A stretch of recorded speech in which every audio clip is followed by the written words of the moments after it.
Hello, everybody. Welcome to another episode of the Everyday Trader. This is your host and founder of Trader Oasis, Eric Hale, and I'm joined by my friend and awesome fly fisherman and business partner, Greg Jensen.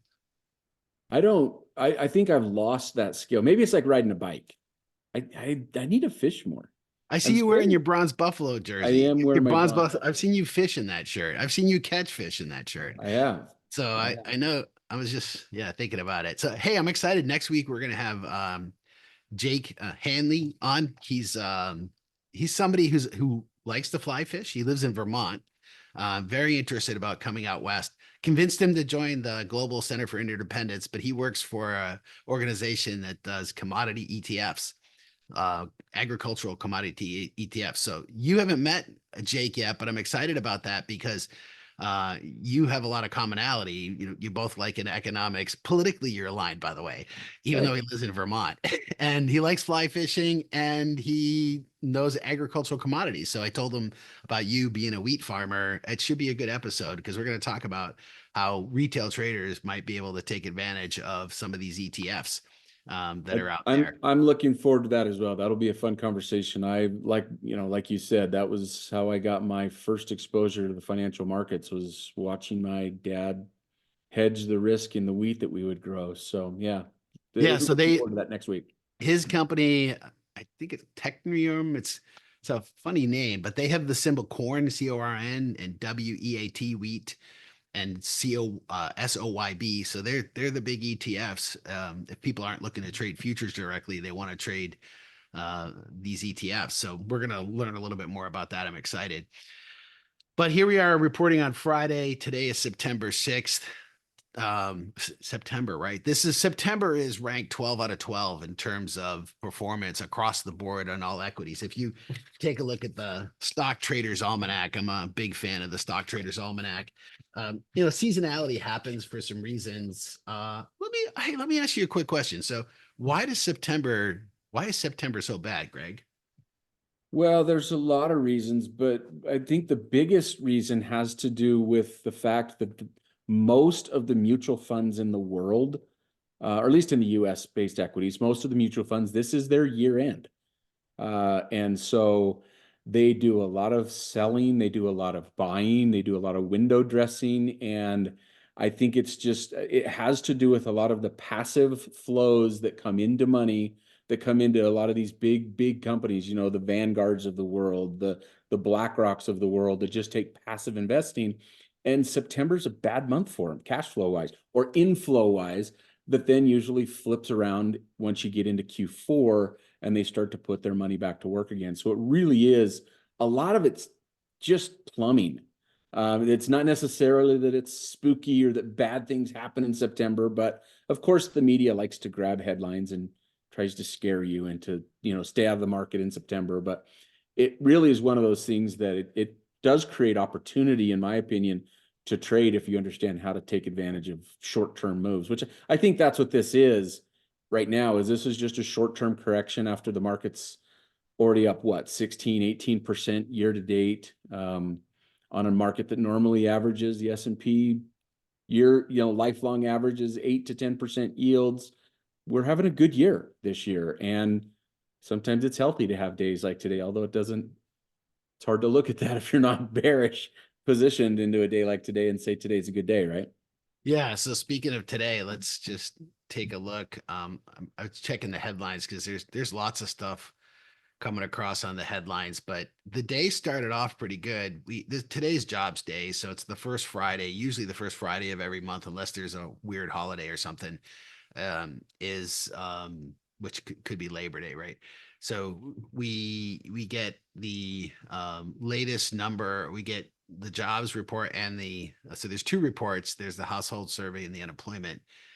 So we added jobs. The forecast was for 164,000. We got 142,000. And sometimes these numbers get revised, but unemployment ticked down. So that's, we got a sort of a mixed bag report of one of the numbers coming in. No, that's not the one I wanted to look at. Looking at, we were expecting 164,000 jobs. This is Vetify's Advisor Perspectives. They do a nice job. Economic charts. This is the place that I like to go to for looking for economic charts. And for those of you that are interested, easy way to get there is this is in honor of Dave Short, who used to work here. D Short will take you there right away. It's a hard website to find. If you go to Vetify or Advisor Perspectives, you'll have a hard time finding these charts. So just go to D Short, and if you're looking for charts on the latest economic analysis, they do a really good job. So appreciate what they do here and give them credit for the letting me use this stuff here. Yeah, so the jobs number came in a little bit mixed. I think if anything, not too whole, maybe I don't know, it's Goldilocks. I guess how would you sum it up? What would you say is it good? Is it bad? Or is it both? Or do we know anything? The hard part about this is a report that we know is going to get adjusted next month in 2 months. I mean, to me, that was probably the worst part of the actual report, was not this month's number. It was the revisions that they made to the previous 2 months. And the July number actually was a pretty bad number, and so was August, with the downward revisions that happened to the report today. Today's report was just okay. The interesting thing that I have noticed is the market's reaction. We've shifted about a month ago away from, you remember for the last, really, since inflation has been an issue. So for the last 2 years, when the economic reports would come out, if it was bad news, it was actually good for the stock market. The S&P would go up because that meant that, okay, inflation's coming under control. And about a month ago, we shifted to where it seems like now, if an economic report is showing economic weakness, now that has the market reacting negatively. And I think that's what you're seeing today. I didn't think today's report was really that great. Today's number, yeah, it missed expectation as far as total number of jobs added, but it's still in an okay place. But the biggest question is those revisions that happened to the 2 previous months are showing that the job market is definitely cooling, but maybe not cooling enough to justify a 50 basis point cut that I think is already priced into the market next week from the Fed. So maybe that's why the market's reacted bad today, is that it was an okay report. It wasn't a bad report on the jobs. And maybe that means the Fed's only going to cut a 1/4 of a point next week. We'll see. But yeah, that's the way I guess I'm looking at it, is there's been a shift of, when we get bad news, the market is now reacting negatively, which you would think it should, but sometimes it doesn't. And so I think we can expect that probably for the next several months, as we then answer the question of, are we heading into recession or not? Because I think that's what we really want to avoid. And I know we're going to talk a little bit more about that here in a minute, but I think the jobs report was meh, to use one of my kids' words. Well, it wasn't bad, and Yeah, it was meh. It doesn't really. Yeah, I agree with you on that. What I was looking for is an intraday chart of what happened, and I watched the futures spike when the report was released. So the takeaway was that it's good. So and then here's where the market opened. So the market spiked on the news. So overall good stuff. And then we just sort of grinded down all the way, looking at, I'm going to turn off the extended hours here.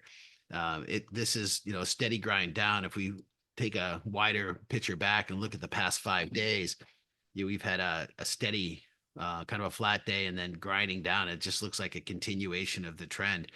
I wouldn't pin today's movement necessarily on the jobs report. I don't think that's, I mean, good news is bad news. I mean, if anything, I would argue this definitely solidifies the potential for a rate cut. Now, I personally, if I was on the committee, wouldn't be voting for a rate cut because we got some other stuff going on, but we'll talk about that in a second here. So the jobs report, is that the reason why? I think a big part of it goes to what you were talking about earlier. It's September and there's a lot of rebalancing. There's things that happen. This is a third quarter. This is the end of the quarter. Quarter months tend to be bad. And I don't know that I completely understand the narrative for why, but when you look at it, the track record for September is abysmal going back 100 years. And so there's some reason for it. I mean, is it kids coming back to school? Is it people coming Well, off of vacation? Is it sector it is the rotation? third quarter, but for mutual funds, it's the end of their fiscal year though. Oh, okay. That's the big issue for a lot of the big mutual funds. End of September is their fiscal year, and so the October is when they report all their new holdings.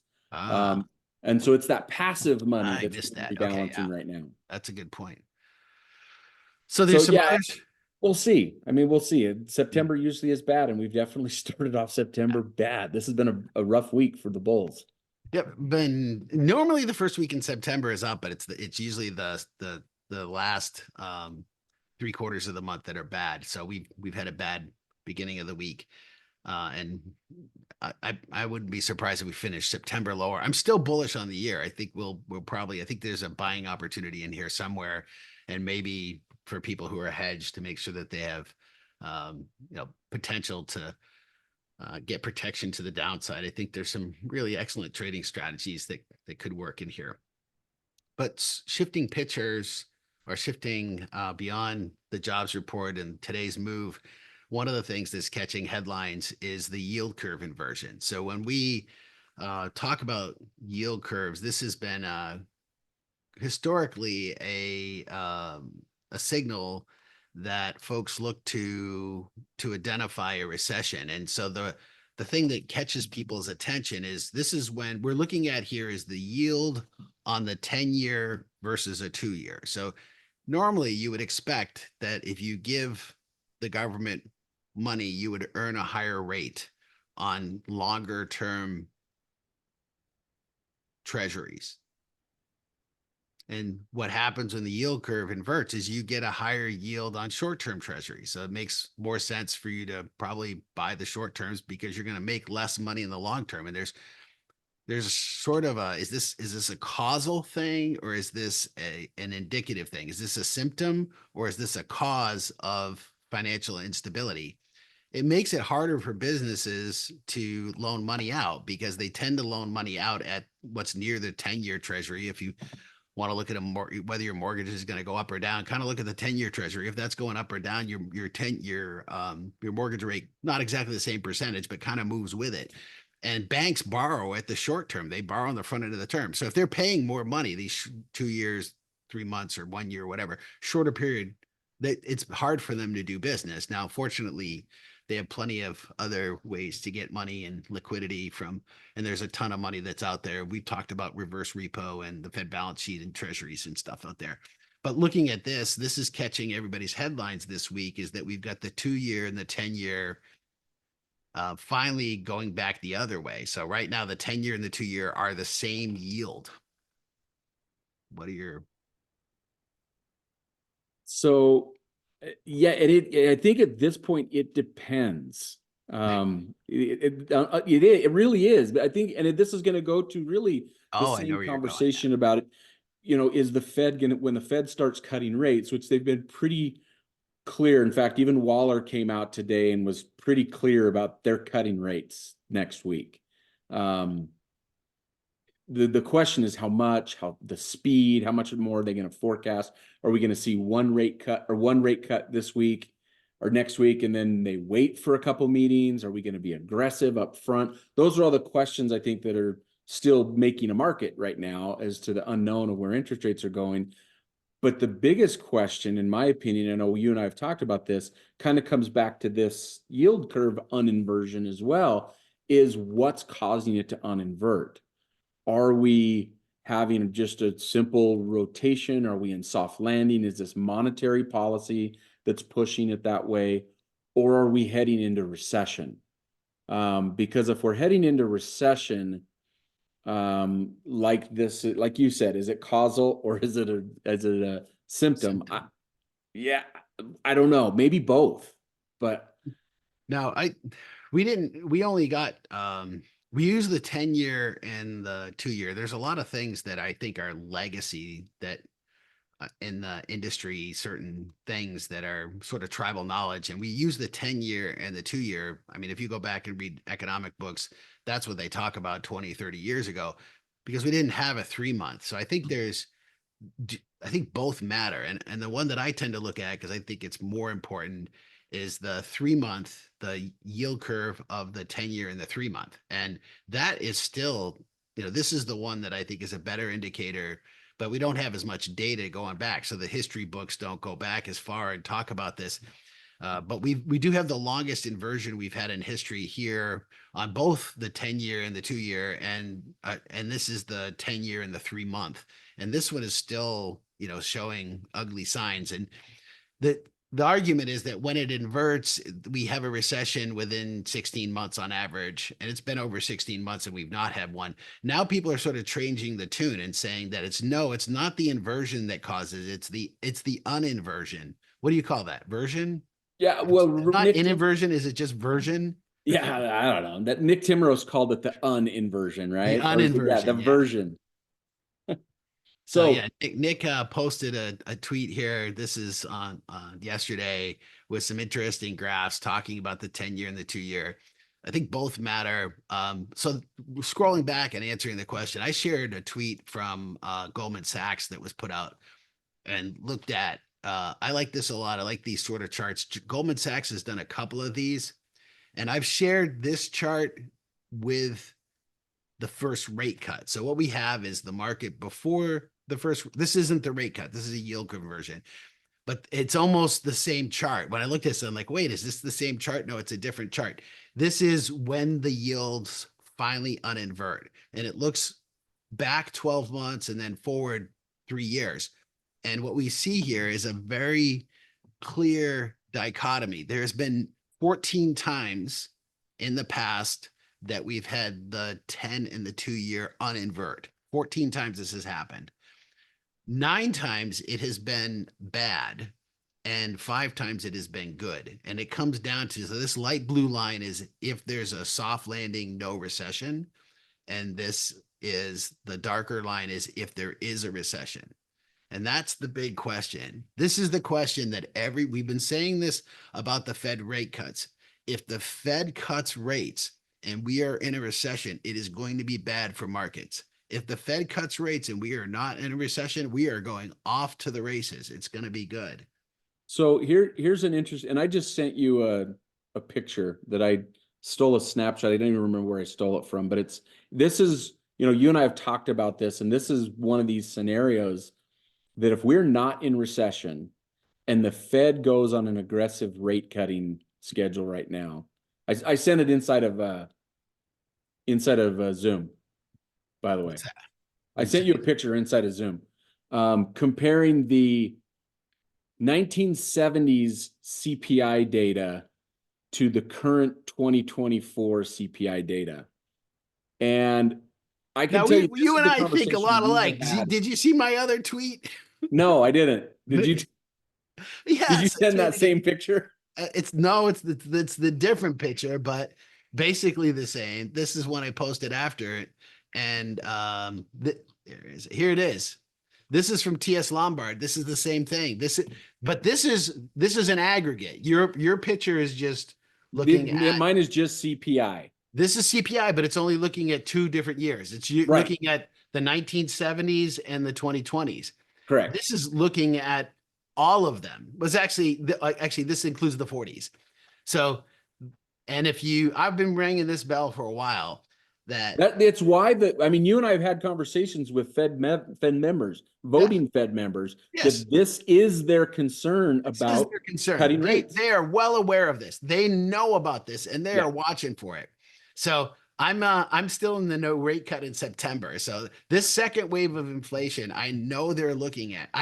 This is not a question. I can tell you, I could sit in a court and put my hand on a Bible and say, I know the Fed is looking at this. Yeah. So Chatham House rules, I can't tell you who's told me that, but let's just say people who are voting are very aware of this. And it's like kabuki theater in Japan, where I don't know if nobody really understands kabuki theater. Not even Japanese people understand it. And so that's the kabuki. We use the term kabuki theater because it's this complex, very theatrical, sort of like hard to understand. That's Fed speak. So the Fed gets up and talks, and I wish they could just come out and say, yes, we're really afraid of this second wave of inflation. And that's what they're afraid of, is they cut rates and things are going to take off. So second waves happen, and that's a big concern. So I'm in the So camp that they don't cut in September. I would not be surprised, even though they're forecasting and saying they will. I'm gonna go on I'm gonna change my tone a little bit because I've been with you there. I'm gonna say they may cut next week a quarter of a point, and then we don't see another one the rest of the year. I think they maybe want to throw the market a bone right now and say, okay, here you go, we're going to cut rates. But I agree with you. They're watching this fear of a second wave. And again, it comes down to, are we going to go into recession? We're truly on a pretty sharp, Occam's razor, maybe, if you want to call it. I don't know if it's that drastic, but here's the risk we're running too. If we do go into recession right now and we have an uninversion and we have Fed rate cuts, we've had quite the bubble. I mean, I'm not the only one who's compared the run up in semiconductor stocks to the run up in the internet build out stocks in 2000. And, when the 2000 bubble unwound, the NASDAQ went down 83%. 83. The S&P didn't go down as much. And the Dow didn't go down as much because it was really a tech focused recession in 2000. But I mean, inflation came down. We went from 3.4 to like 2.5. We even went down to a 1. And the Fed was cutting rates the whole time that we were going down. But the NASDAQ still went down 83%. So I would say you need to be really cautious in saying that the Fed's going to run to our defenses right now of being a bull in NVIDIA, and they're going to just keep cutting rates, and NVIDIA is going to get saved. Maybe, but if we're in recession and they're cutting rates, that may be actually a really bad sign for the whole semiconductor index. Because if we go into recession, I guarantee you all of those companies, from Microsoft to Meta to Amazon to Google, who have been dumping money into AI build out, they're going to slow that spending. And you're going to see NVIDIA start missing earnings numbers. And then their stock's going to absolutely punished, because right now their numbers are perfection. That's one of the things I've noticed from a couple of weeks ago when NVIDIA announced earnings. Their earnings numbers were still really pretty good. Yeah. Listen, you and I should probably do a point counterpoint, because I think I know where you are on this. I'm bullish for at least the next 6 months. We are not in an AI bubble. The tech sector is not overvalued. I think we're going to have a rough September, but I think there's still plenty of liquidity. There's reasons to be bullish, and I think we're in the midst of a super cycle. My conversations with David Kotok, looking back at 4,000 years of history, I'm excited to bring that conversation in the future to our community here. Looking back at wars and pandemics, they are good things for the economy. And there's some really logical arguments that make sense. And I just posted a piece to our community from TS Lombard today about this long-term super cycle, that we're in a bullish super cycle, and they go through their reasons for it. Now, I know you're on the other side of that. You're a big fan of the fourth wave, and that we're looking at economic and political and all sorts of social upheaval that could happen, and who knows? We'll see where we are. But you and I should have a point counterpoint discussion. Yeah, that'd be fun. Opposite sides of that. But the key is, one of the important things. This is the reason we have these conversations with you, our listeners, because this economic stuff matters. It seems really wonky, but what's going to happen to the market is going to depend very much about where economics lie. And so let me share one other thing that I like to use, and this is a report that you'll find on the advisor perspectives. They do this big 4 recession indicators, and it's a little bit of kabuki theater. Actually, I did meet somebody who's a voting member. They were at Camp Kotok, somebody who's a voting member, and I did not get a chance to spend time talking with them. on the MBER. So they're the people who determine we're in a recession or we're not in a recession. And these aren't the direct things. So recession, 2 quarters of negative GDP growth, but what are the right leading indicators? And you've got the LEI from the conference board, and that's proven not to be a good predictor. But really, what are the things that indicate? And I like these for looking at employment, industrial production, retail sales, and real income. We would see those as leading indicators that we're having weakness in the economy. And listen, we've got industrial production dipping down a little bit, but if you go back in history, they tend to be red, all red. I see a lot more green here in looking at these trend lines, and retail sales bumping up. I mean, we got industrial production is a little bit of a concern. Retail sales has me concerned. I know the July number was strong, but man, did you see earnings this quarter from the likes of Lowe's and Home Depot and Dollar Goldman's, General is the big one. I know you and I oh talked yeah, about well that one. we've got a We did our last bifurcated episode about that, right? Dollar General. We got a bifurcated market. We've got the lower end. By the way, their target market is households with less than $30,000. That is Dollar General's market. And that demographic is feeling the pain of inflation. That is very, very real. And I think the most interesting, I tweeted about this yesterday. I don't remember who it was to, but it was the real interesting conversation, or the most interesting earnings report to me, is going to be Walmart. Because Walmart, it will be interesting to see how many people, because we know Walmart also serves that demographic a little bit of Dollar General. The question, and I think that part of their sales will be weak. It'll be interesting to see Walmart's, question about, are they going to have people who maybe shop at Costco downgrading to Walmart right now because they're feeling that same pressure, maybe the more of the middle class rather than the lower income class that obviously is struggling from inflation. And since talking about Dollar General, I don't know if we talked about it here, but Dollar Tree came out and absolutely got demolished as well. So I think those stocks are down. I think they're closer to their bottoms. I mean, obviously they are because they're down so much, but I do think there's value in both of those companies. You're right. I'm very fascinated by this. It's not just a bifurcation; it's a trifurcation, or maybe quadruplication or whatever. It's not just two market, it's multiple. So I'm fascinated too about Walmart. I do think Walmart is probably the narrative that people are going to go from Whole Foods to Target to Walmart. But I don't think they're going to go down to Dollar General or Dollar Tree. From Lululemon to the Gap to Walmart, right? Yeah, exactly. And Lululemon's obviously another one of those names that's really struggled this year. They've been cut in half, their stock price has. I think Walmart, and it's a good recession stock to put on your watch list. The other one I think is Berkshire Hathaway. So with his war chest of cash, I think those are great names. So that's it. So it's important for people to keep an eye on these economic reports. We're doing our best to talk to you ahead of time and try to give you a heads up. September's a volatile month. I'm not in the camp that we're in a bearish market yet. We might see a correction, 10% correction, probably could happen this month. But I think we're probably looking at maybe buying opportunities with of course a hedge, a little bit of caveat, but my confidence, I'd say about 68% confident that we do finish the year higher. That's my call. Get me through November 5th, and then I'll give you an answer. Let's talk about elections. All right, we're done. I got to go do my thing. You got to do your thing, and let's talk later.